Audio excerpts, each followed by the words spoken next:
Olá a todos, sejam muito bem-vindos ao Pista de Aterragem. O meu nome é Fernando Miguel Santos e hoje gostava de vos falar sobre dinheiro e a pandemia. Ladies and gentlemen, the seatbelt sign will be switched off shortly.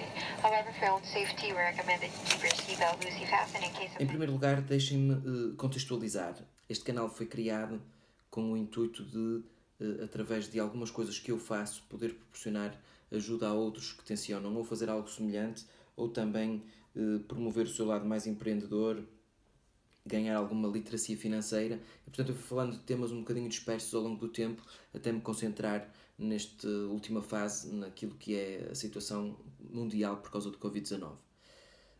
Tudo é de acordo com a minha experiência, como é lógico, mas a minha experiência inclui os imensos livros que eu li sobre o assunto, todos os exemplos de vida que tive, as pessoas com quem falo sobre este tipo de assuntos, o tipo de investimentos que faço, enfim, toda a aprendizagem que tenho vindo a desenvolver ao longo do tempo. Desde muito pequenino que o meu pai me incentiva a gerir o dinheiro de determinada forma. Como é lógico, cometi imensos erros, mas desde muito cedo que sei o que é, por exemplo, um spread bancário, uma taxa de juro, etc.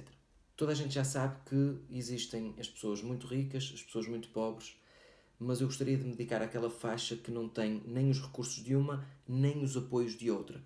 Porque quando se fala em pandemia, há uma determinada faixa da nossa população que não tem direito a apoios estatais porque normalmente tem rendimentos que são considerados suficientes, não têm os recursos dos muito ricos e, portanto, neste momento estão a passar por uma fase extremamente difícil, apesar de terem emprego e etc., mas viram os seus rendimentos de tal forma reduzidos que não conseguem aguentar neste momento. E por isso, eu gostaria de iniciar por falar num pormenor que é a reserva de emergência. Todos nós temos que nos concentrar numa coisa, seja a gerir a nossa empresa, seja a gerir as nossas finanças pessoais. Temos de ter uma reserva de emergência. Uma reserva que nos permite estar sem rendimento, ou seja, sem salário, sem qualquer tipo de aporte financeiro durante 6 meses ou 12 meses. Quanto maior for a reserva, tanto melhor, como é lógico, mas tem que ser uma reserva de emergência que nos permita estar uma fase à procura de uma solução. Como é lógico, isto implica uma coisa, que é poupar. E aí vem o segundo ponto. Como é que se poupa quando se ganha pouco? Em primeiro lugar, há pessoas que realmente ganham muito pouco e não conseguem que sobre ao final do mês. Mas provavelmente algumas das famílias que estão agora em problemas financeiros devido à pandemia são pessoas que têm um rendimento que é mais ou menos adequado, com mais ou menos dificuldades, não têm muita disciplina no que toca à poupança. E normalmente neste momento chega o argumento: sim, mas eu chego ao final do mês e não me sobra dinheiro. Porque não é no final do mês que se faz. A poupança tem que ser encarada como qualquer outra das nossas despesas. Isto é, nós pagamos água, luz, telefone, casa, etc. E numa dessas parcelas que temos que liquidar, deve estar incluída a poupança. Ou seja, façam os vossos cálculos de quanto gastam por mês, ao cêntimo. Saibam quanto é que é dispensável gastarem para manterem o vosso estilo de vida neste momento.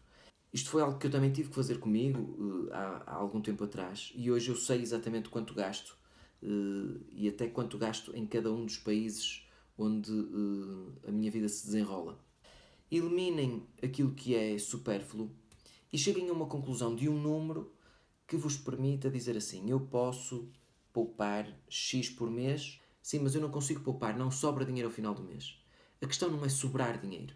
No início de cada mês, eu, a partir dos cálculos que tenho sobre os meus gastos e dos cálculos dos meus objetivos financeiros e daquilo que quero poupar, eu estabeleci um valor que é como se fosse uma despesa para mim. E eu pago as minhas despesas e pago aquela despesa também que é a minha poupança.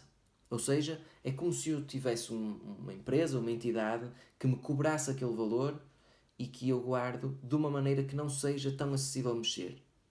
É meu, eu sei onde ele está, sei que em caso de emergência posso recorrer a ele, no entanto, está alocado de uma maneira que não é tão fácil assim de tocar em caso de compulsividade de consumo. A questão é que esperar pelo fim do mês vai-vos sujeitar a todas aquelas influências de consumismo compulsivo e etc. que todos nós sofremos, ninguém é imune, quando vamos a um shopping, quando vamos de carro e vemos um outdoor, etc. Portanto, A disciplina começa quando nós incluímos nas nossas despesas um pagamento a nós mesmos. Quantas pessoas vocês conhecem que se lamentam da situação em que vivem, mas não fazem de maneira diferente? Quantas pessoas é que vocês conhecem que dizem que estão fartas daquele emprego e trabalham lá há 15, 16, 20, 25 anos? Quando alguém vos disser, mas isso não é possível fazer porque os rendimentos são baixos, as pessoas ganham pouco, a gente ganha um salário mínimo, com persistência e dedicação tudo se consegue. Mas é preciso muito autocontrolo. E é exatamente isso que eu gostaria de vos dizer através da matemática. Eu conheço imensa gente que vai pelo menos 2 vezes por dia ao café, tomar o pequeno almoço e lanchar. Vocês também devem conhecer outras tantas que fazem a mesma coisa. E conheço algumas pessoas mais velhas do que eu que fizeram isso toda a vida, todos os dias de trabalho. Portanto, façamos aqui um exercício. Suponhamos que determinada pessoa que ganha o salário mínimo todos os dias toma o pequeno almoço e lancha fora.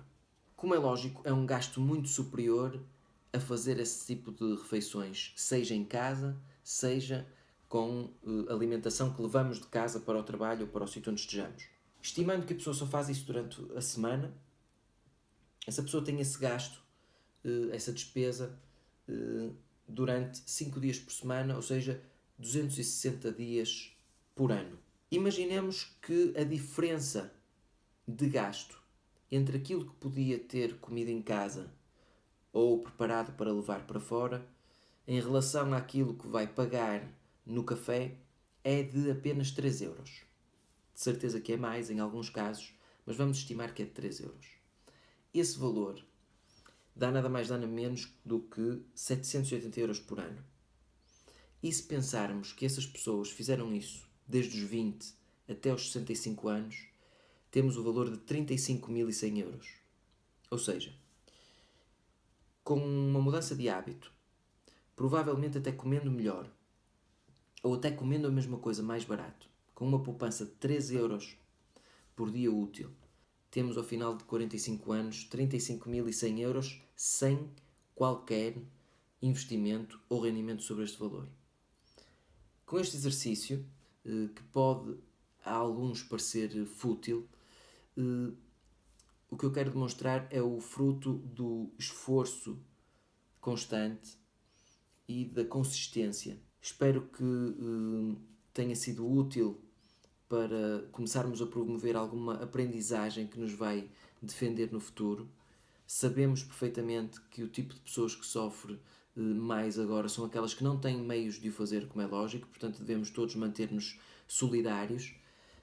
A grande questão é que há mais a fazer da nossa parte, há mais atitudes a tomar, há mais coragem a ir buscar dentro de nós para aplicarmos todos estes conceitos. Muito obrigado pelo vosso apoio e pelas vossas partilhas e até breve.